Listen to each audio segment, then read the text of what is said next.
Hello and welcome. This is Neil Honeycomb. Thanks for joining me.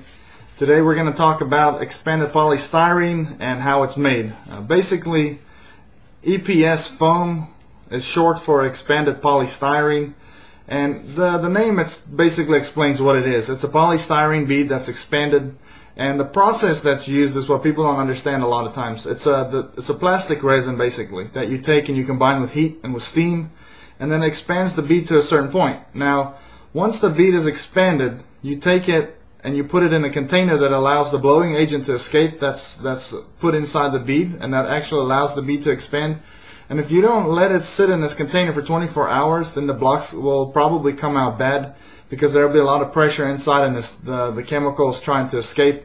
And the blowing agent is very important for the process, but you have to have it escape once you do the initial expansion of the beads. Now, you let it sit for 24 hours, then you take the beads and you put it inside of a mold, a big machine that has a cavity in it. Then you put the beads in there and you combine it with more steam and more heat, and then what happens to all of the beads that are being put in there under pressure, they expand a little bit more, and all the beads they mold together, or they fuse together, and that's what makes the final product. Now, what people don't realize is when that block comes out of the molder, it's wet because you're using steam, and you have to let the block sit anywhere from 1 week to 2 weeks. Otherwise, if you use that block, it's just going to be bad. You can cut, for example, insulation out of it, flat pieces, and if the block is not dry, then once those pieces are cut, they're flat, but leave it a few days, and as they dry from the inside out, they bow and they bend, and then you have to throw them away or recycle them basically.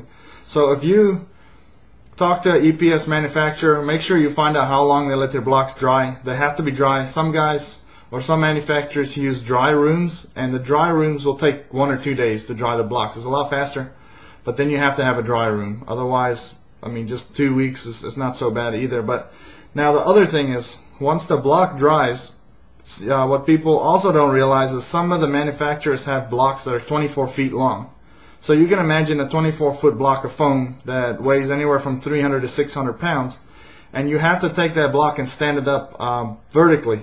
If you let it sit horizontally, the block also, as it dries, it will bend, and then you won't be able to use a lot of the block because you're bending the block. So that's basically the process. You purchase the bead, you expand the bead. You take the bead and let it sit overnight, expand it a little bit more inside of a mold with pressure, and then you have to let the block dry, and once it's dry, you can do anything you want with it. You can turn it into 1,000 different things, and I'll talk to you about those 1,000 different things you can use the foam for in another video. But thanks for joining me in this video.